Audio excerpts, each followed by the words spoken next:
step to Green Bay, Wisconsin, where we welcome in our commentators, Brandon Godden and Shane Davis. Thank you very much, Larry. We are here on a beautiful afternoon for football. Today, we've got a good NFC matchup on tap between the Philadelphia Eagles and the Green Bay Packers.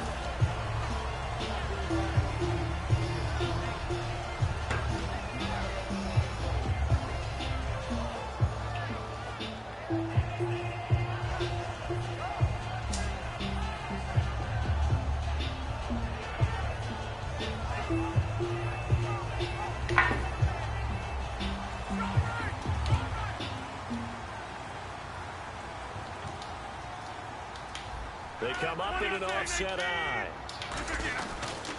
The first carry now. This is Lacy. 5 yards on the carry. Good pickup on first down. And a wide receiver to watch in this offense, certainly Jordy Nelson. And most defenses watch him run past them. Jordy Nelson can run every route in the route tree and take it to the house.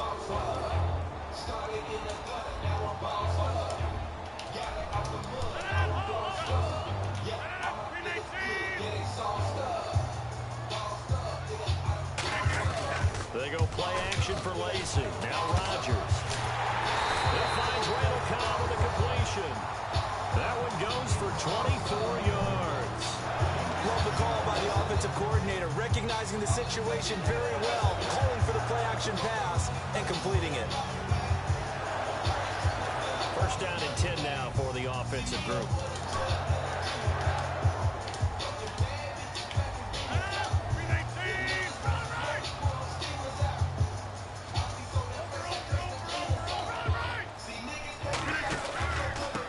With a give, it's Lacy. And he got blown up. Losing yardage on the play back at the 44. It's a loss of 2 there, bringing up second down. The evaluation process in today's NFL does not take into account as much bulk as it does speed. And that's what we're seeing with the linebacker position. Those guys that can run, they can play at any spot because they can make plays on the opposite side of the line of scrimmage. Now Rodgers throwing on second down. And his throw here is incomplete. Randall Cobb, the intended receiver. And now it's third down. And we peek at the defense now for Philadelphia. Jordan Hicks played inside and outside linebacker while in college. He'll do the same in the NFL and make a lot of plays in doing so. So now at 3rd and 12 with an extra defender here in the secondary. A nickel look.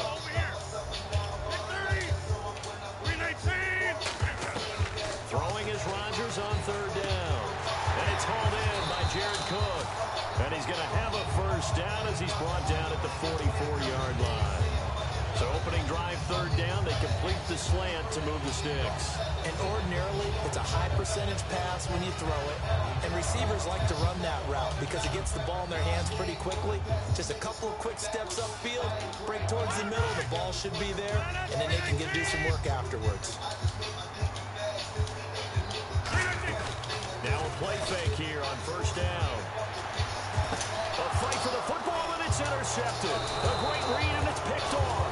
And his crew will take over with the football at the 35-yard line. They told us repeatedly earlier in the week in our meetings, we need some plays from our defense here on the road early. And they got one. And don't think they were above all week long pointing out to their defense that the other defense is rated higher than them. You gonna let that happen, guys? Is that how they're going to play? And they responded to the challenge. Wentz to throw on second down. The connection here with Nelson Aguilar. Give him 12 yards on that one. It earns him a fresh set of downs. I know many people like to throw to the tight end, maybe in a little flexed out position because he creates mismatches with his size. The slot receivers do the same thing with their quickness, their speed, and their route running savvy. On second down, here's Wentz. And complete to Zach Ertz. And they'll be inside the 35 now at the 34-yard line. It's a 10-yard pickup, and it moves the chains. And there's a completion to the tight end. And look at the size of these players nowadays. In that spot, 6'4", 6'5", and up. A lot of guys used to be basketball players, somehow came back to football. That's really good for the game of football. You're getting better athleticism, great hand-eye coordination, guys who know how to control their bodies when they run their routes. Now it's the all-purpose back. This is Darren Sproles. 1 yard, the official pickup there, so it's going to set up 3rd and 9. It looks like the Packers have added an extra DB on 3rd down. Nowhere to go here. He lost the football. And the possession is theirs at their own 43-yard line. And as the Packers get set to come back out on offense, and Charles, I want to ask you a question. You can take it offensively or defensively for Green Bay as they look to next year. Where do they need to focus, draft and otherwise? I think I'll start on the offensive side of the ball, and I think running back is going to be a position they have to address. No matter what they decide to do with Eddie Lacy, decide what they're going to do with Ty Montgomery, but get more running backs into the mix. I think offensive line, you always want to fortify that position. But flip it over to the defensive side. Who's going to be the pass rusher besides Clay Matthews? Is Nick Perry still coming on? Do they have to draft someone else to help supplement Julius Peppers? In the secondary, they need corners that can cover. That's a big spot for them. Rodgers to throw on 2nd down. Looking sideline, incomplete.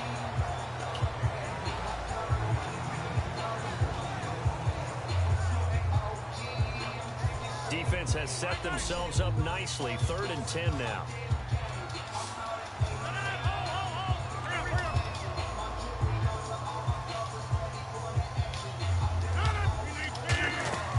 On play action, Rodgers.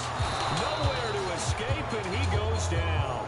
Brandon Graham in there to drop him for a loss of 10, and it'll be 4th and long.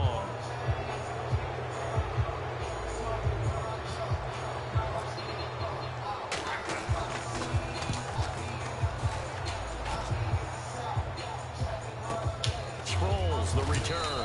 That'll go as a punt of 34 yards that time. And out will come the offense as they take over. Philadelphia getting set to take the field. And they got across the 50 last time but fumbled and turned it over, so they'll be looking to have a short-term memory here, Mr. Davis.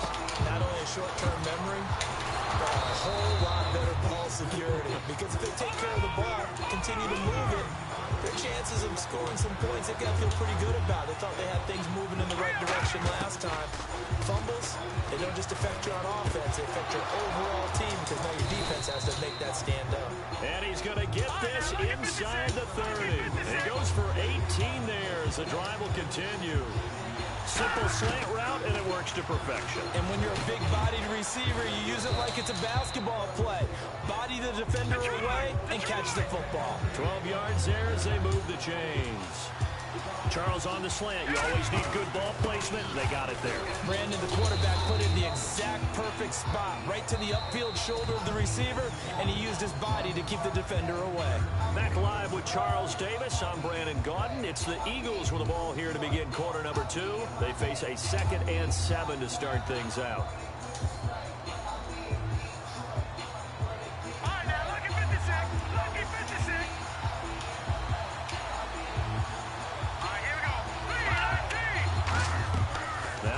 Throwing on 2nd down.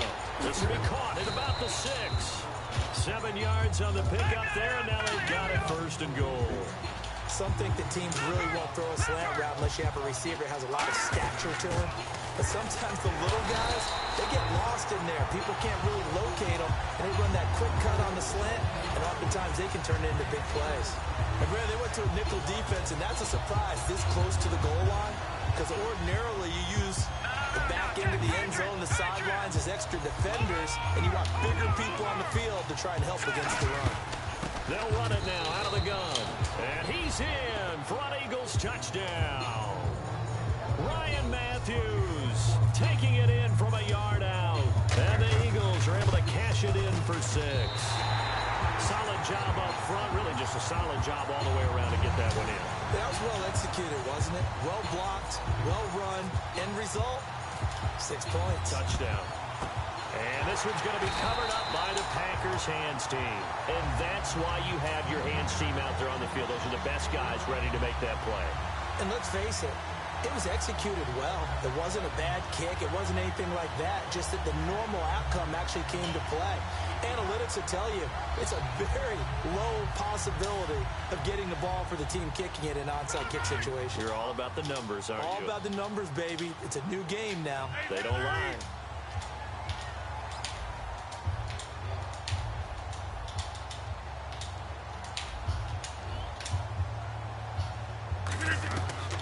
On first down, Rodgers. In the middle of the field, he's got Nelson. One thing's for sure, with Jordy Nelson, you can't fault his toughness. And we saw that on display in the NFC Championship game with that rib injury he played through. To be honest with you, I didn't think he was going to play in the game. When I hear 2 cracked ribs, I just don't see that as a recipe for a guy being able to play wide receiver in a championship game. And he came back in about 2 weeks' time. You're exactly right. Excellent toughness, incredible toughness.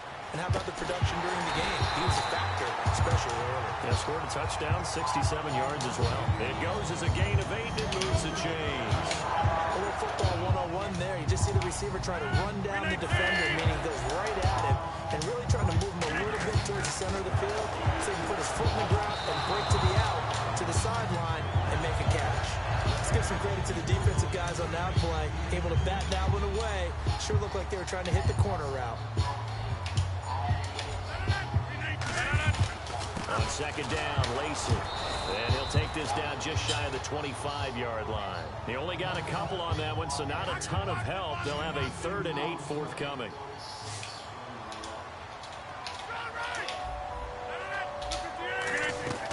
Throwing is Rodgers on 3rd down. And Adams has it complete. That one goes for 16 yards. It sets him up 1st and goal. And when you're playing a quarterback with some experience and some moxie, you enter the danger zone when you decide to blitz him, because if he's able to diagnose as he did on that play, he can hurt you downfield. He reads defenses so well, doesn't he? He really does, and the best part about that play for him, I don't think that was his primary target. I don't think so either. I think he had the read, figured out where the blitz was coming from, and went to a secondary target for a really nice game. They'll come out in the pistol.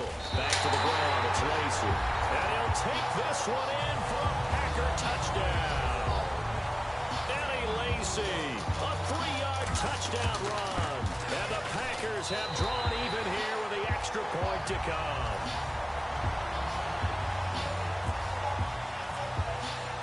Now after the touchdown, here's Crosby to kick it away. This fielded a few yards into the end zone. And he will be brought down here at about the 17-yard line. Philadelphia getting set to take the field. And they're hoping to capture some of that magic they had last time out when they were able to put together a scoring drive. But they're still down here, Charles. Not the major concern, though, because of what you talked about. They scored the last time out. They feel good about themselves. They feel like their game plan is now in effect. They know how to attack and what plays they want to put together. But they've got to keep it moving in the right direction, because, as you did note, they are down on the scoreboard. They'll run it now out of the gun. And he'll take this up only to about his 18-yard line. Only a yard on the pickup there, so it leaves them needing a conversion here on 3rd and a tough 9. And with that, it's 2-minute warning time here in the NFL on EA Sports. And defensively, it's a nickel formation here on 3rd down and 9. Now Wentz. And this is going to be incomplete. Matthews, the intended target, and now it's 4th down.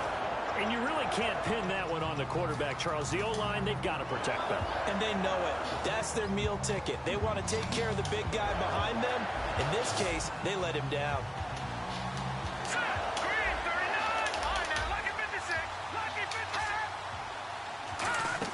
Here we go on 4th down with Wentz.